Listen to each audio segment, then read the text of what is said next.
She didn't know his parents were rich when she was raising a straight child. They gave her payment later. In this way, Antonia's love of children never wavered.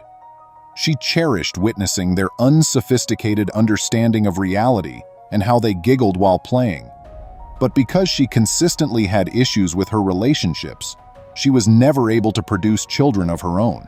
Welcome to USA Stories channel. Do not forget to subscribe and activate the bell button to receive all new updates. Now let's go to the story. If it wasn't because they couldn't understand each other and have a meaningful relationship, it was because her suitors were never interested in having a family of 3. Beyond that, at 35, Antonia had made the decision to become an assistant in an orphanage. Since she worked as a psychologist, she was responsible for taking care of incoming new arrivals to ensure their comfort and safety. Although she was silent and very serious, she was a very kind woman. She intimidated youngsters at first, but as time went on, they grew to adore her as much as a second mother. Antonia had taken in a dog, whom she had named Leon, in an attempt to be more like the kids. Similar to her, Leon was a pit bull breed that used to terrify people. However, after meeting him, they discovered he was a lovable dog who enjoyed playing. A few years after she began working as an orphanage worker, Rodrigo, a 3-year-old kid, knocked on her door. Being a shy child, he would often cry and want to be picked up by his parents. But because he was so little, he had no idea who his parents were or how to get to his house. At first, it was not her task to attend to Rodrigo because of how small he was, but he adored being behind Leon. Every morning when he and Antonia arrived at the orphanage, Leon would bark to greet everyone. After that, Rodrigo would descend quickly and prepare to play with Leon. Rodrigo was a very restless child. Despite being so shy, he always wanted to play with Leon. Eventually, the caregivers would have no option but to allow him to be in Antonia's office.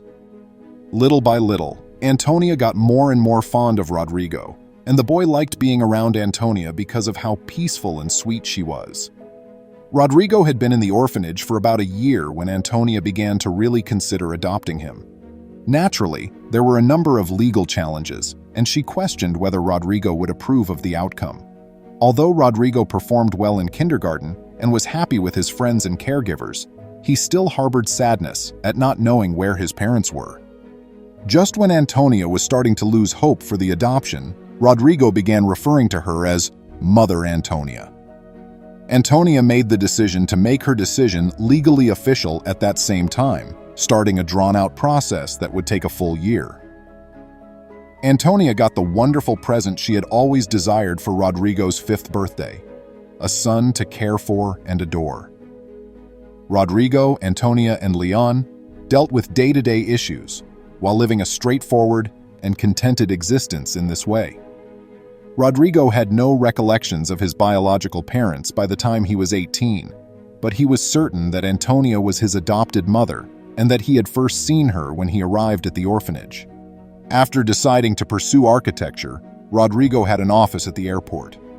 He was drawn to interior design and the way modern architecture and works of art were developed, giving cities a new look. Being a longtime supporter of him, Antonia had put in a lot of work to finance his early years in the profession.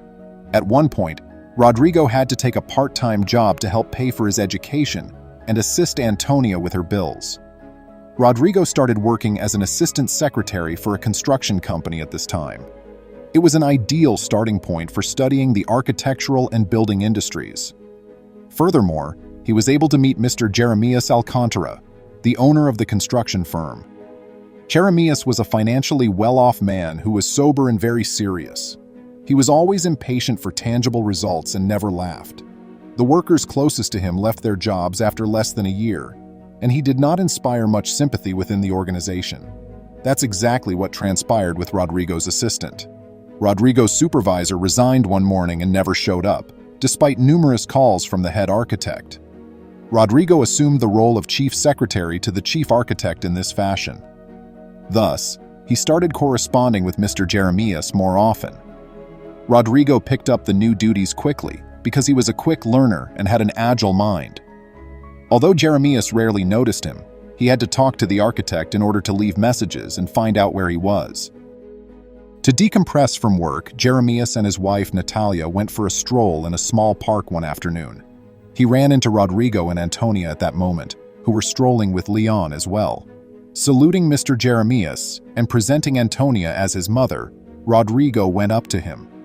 Warm hands were exchanged between Jeremias and his wife. But Natalia could see that Rodrigo bore a striking resemblance to her husband in his youth.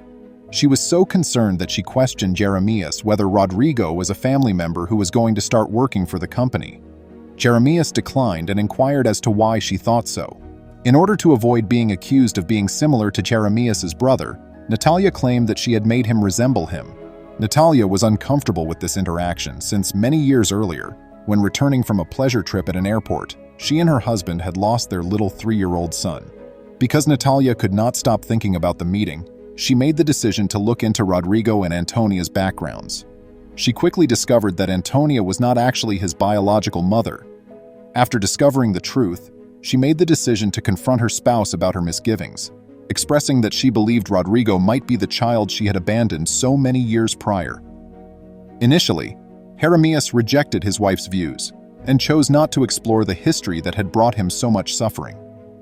Nevertheless, he soon noticed that there was something oddly familiar about the youngster, the way he worked, and the small aspects of his personality. He felt quite uneasy about this, especially after his wife brought up the idea once more.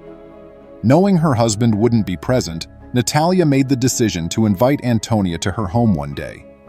Even though Antonia was shocked to receive the invitation, she chose to accept it without telling Rodrigo anything.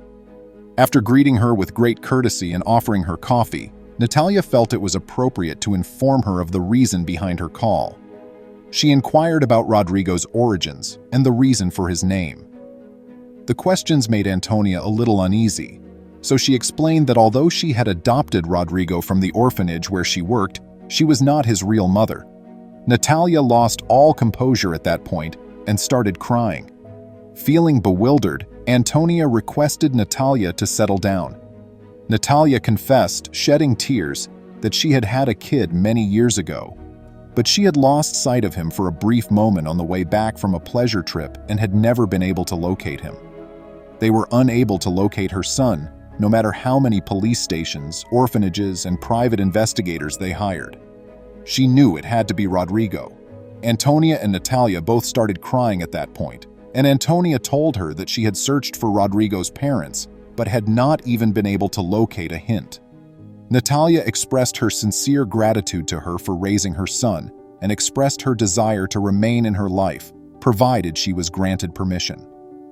Antonia informed her that they did not require any of the products or money that she had offered in exchange. She welcomed them into her family and told her that nothing in the world could compare to the immense love she had for her son. Natalia realized that although she had asked God for another lady to have the same love, she had prayed with deep anguish over the loss of her son. Now that they could both enjoy it, they would grow and improve. We appreciate you coming to see us. Please remember to subscribe to our channel, give us a thumbs up, and turn on the notification bell so you won't miss any of our videos. If you enjoyed the tale, the next video that plays on your screen will probably move you too.